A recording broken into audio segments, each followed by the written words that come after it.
The history of local government in England is one of gradual change and evolution since the Middle Ages. England has never possessed a formal written constitution, with the result that modern administration is based on precedent, and is derived from administrative powers granted to older systems, such as that of the shires. The concept of local government in England spans back into the history of Anglo-Saxon England, and certain aspects of its modern system are directly derived from this time, particularly the paradigm that towns and the countryside should be administrated separately. In this context, the feudal system introduced by the Normans, and perhaps lasting 300 years, can be seen as a blip before earlier patterns of administration re-emerged. The dramatic increase in population, and change in population distribution caused by the Industrial Revolution necessitated similarly dramatic reform in local administration in England, which was achieved gradually throughout the 19th century.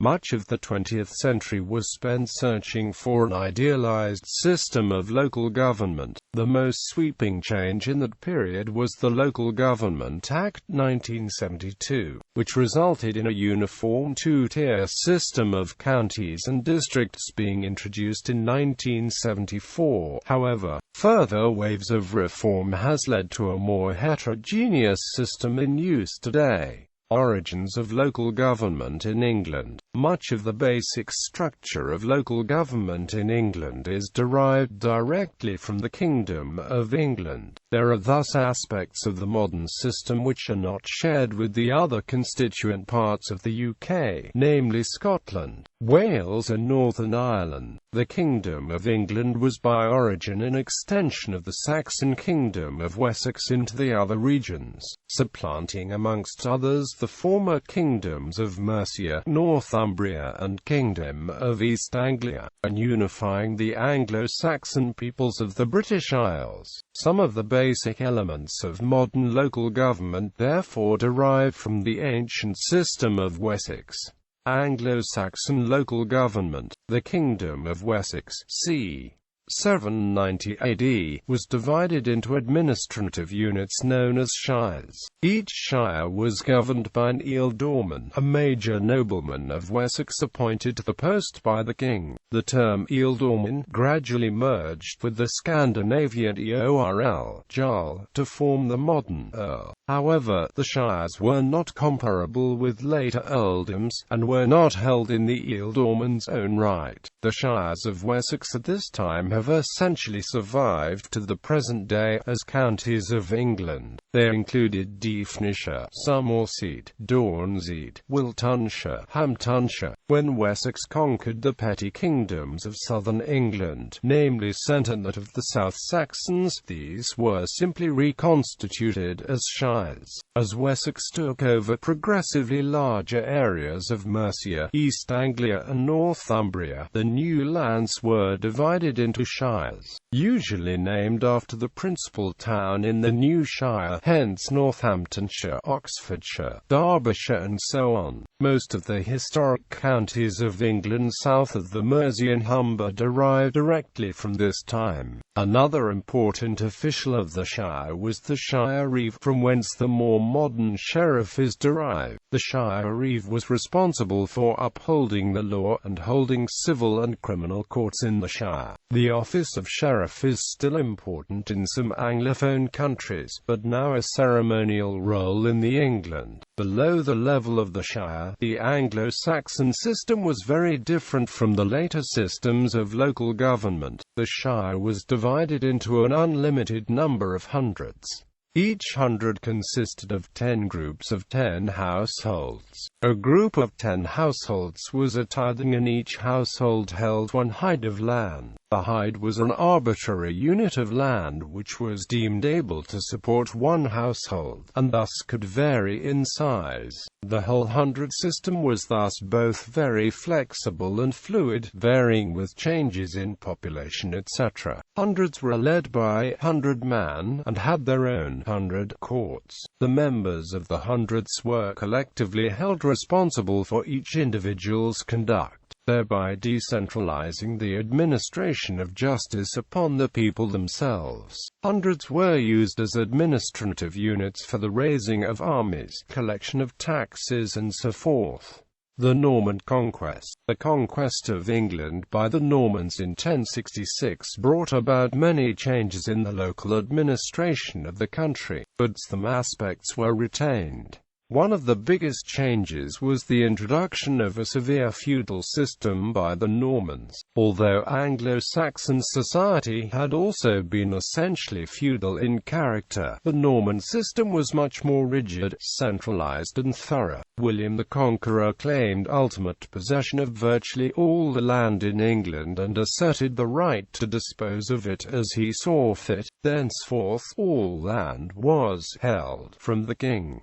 The country was divided up into fiefs which William distributed amongst his followers. The fiefs were generally small and given out piecemeal, to deprive William's vassals of large power bases. Since each fiefdom was governed more or less independently of each other by the feudal lords, the Anglo-Saxon shire system became less important. However, the system did continue in use.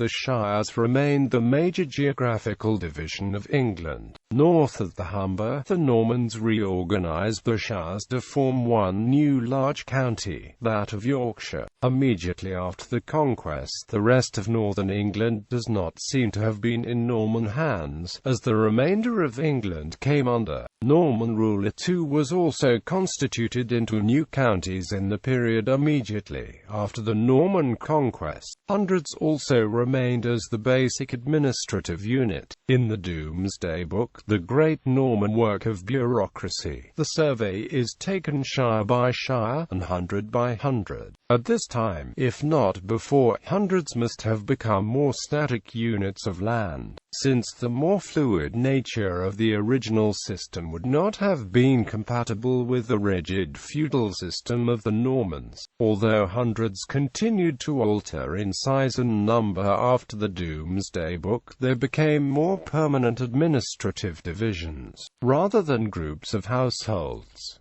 The early medieval period. During the medieval period, local administration basically remained in the hands of the feudal aristocracy, who governed affairs in the fiefs. The enslavement of the population by the Norman system diminished the importance of hundreds as self-regulating social units, since law was not imposed from above, and since the population was immobilized. Instead, a basic social unit became the parish, manor or township. The counties remained important as the basis for the legal system. The sheriff remained the paramount legal officer in each county, and each county eventually had its own court system for trials. Although the 100 courts continued in use resolving local disputes, they diminish in importance. During the reigns of Henry III, Edward I, and Edward II, a new system emerged. Knights in each county were appointed as conservator of the peace, being required to help keep the king's peace. Eventually they were given the right to try petty offences which had formerly been tried in the 100 courts. These officers were the forerunners of the modern magistrates' courts and justices of the peace. The rise of the town. The feudal system introduced by the Normans was designed to govern rural areas which could easily be controlled by a lord. Since the system was based upon the exploitation of the labor and produce of enslaved peasant farmers, the system was unsuited to governing larger towns, where more complex economic activity was required. At the time of the Norman conquest, true urban centers were few in England, but during the early medieval period a growing population and increased mercantile activity led to an increase in the importance of towns. London, by far the largest settlement in England during the medieval period, had been marked out for special status as early as the reign of Alfred the Great. William the Conqueror granted London a royal charter in 1075, confirming some of the autonomy and privileges that the city had accumulated during the Saxon period. The Charter gave London self-governing status, paying taxes directly to the king in return for remaining outside the feudal system. The citizens were therefore burgesses rather than serfs, and in effect free men. William's son Henry I granted charters to other towns, often to establish market towns. However, it was Henry II who greatly expanded the separation of towns from the countryside. He granted around 150 royal charters to towns around England, which were thereafter referred to as boroughs. For an annual rent to the crown, the towns were given various privileges, such as the exemption from feudal dues, the right to hold a market and the rights to levy certain taxes. It should be noted, however, that not all market towns established during this period were self-governing. The self-governing boroughs of the first recognizably modern aspect of local government in England. Generally they were run by a town corporation, made up of council aldermen, the town elders. Although each corporation was different, they were usually self-elected, new members being co-opted by the existing members. A mayor was often elected by the council to serve for a given period. The idea of a town council to run the affairs of an individual town remains an important tenet of local government in England today. Political representation. The English Parliament developed during the 13th century, and would eventually become the de facto governing body for the country. In 1297, it was decreed that the representatives to the House of Commons would be allocated based on the administrative units of counties and boroughs, 2 knights from each shire, and 2 burgesses from each borough. This system would remain essentially unchanged until the Reform Act of 1832. The late medieval period. The decline of the feudal system. By the beginning of the 14th century, the feudal system in England was in decline. The Black Death, causing mass depopulation, is widely held to signal the effective end of feudalism. Thereafter the relationship between lord and vassal became more a relationship between landlord and tenant. The breakdown of the feudal power left the shires without de jure administration. The legal system and sheriffs remained for each county, and what local administration was required was undoubtedly provided by individual parishes or by the local landowners. In an era of very small government, the requirement for higher levels of administration was probably minimal. In towns, where more governance would have been required, the town councils continued to manage local affairs. Counties corporate. A further extension of the borough system occurred in the later medieval period. While borough status gave towns specific rights within counties, some cities petitioned for greater independence. Those cities were therefore awarded complete effective independence from the county, including their own sheriffs, quarter sessions and other officials, and were sometimes given governing rights over a swath of surrounding countryside. They were referred to in the form town and county of, or city and county of, and became known as the counties corporate. They included the city and county of York, Bristol, Canterbury and Chester. Other counties corporate were created to deal with specific local problems, such as border conflict and piracy.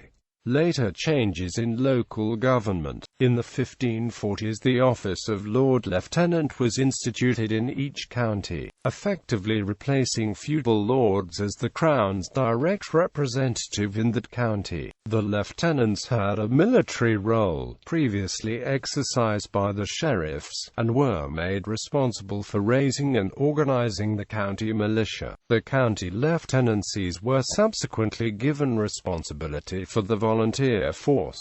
In 1871, the lieutenants lost the position as head of the militia, and the office became largely ceremonial. The Cardwell and Childers reforms of the British Army linked the recruiting areas of infantry regiments to the counties. For the 16th century, the county was increasingly used as a unit of local government. Although small government was still the accepted norm, there were an increasing number of responsibilities duties which could not be fulfilled by individual communities. The justices of the peace therefore took on various administrative functions known as county business. This was transacted at the quarter sessions, summoned 4 times a year by the Lord Lieutenant. By the 19th century, the county magistrates exercised powers over the licensing of alehouses, the construction of bridges, prisons and asylums, superintendence of main roads, public buildings and charitable institutions,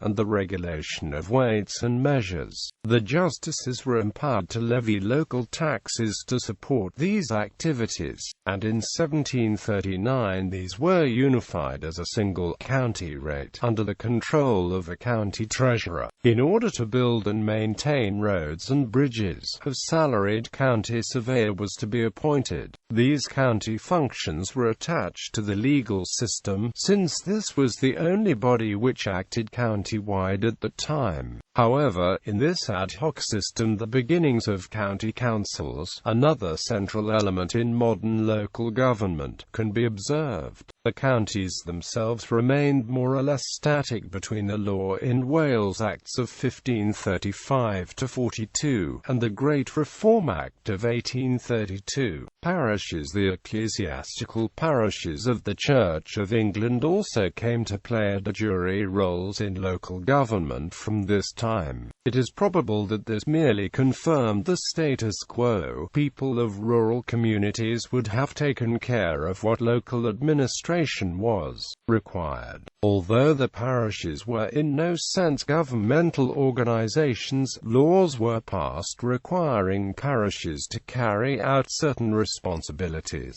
From 1555, parishes were responsible for the upkeep of nearby roads. From 1605, parishes were responsible for administering the poor law, and were required to collect money for their own poor. The parishes were run by parish councils, known as vestries, often elected from amongst the ratepayers, but often self-selecting.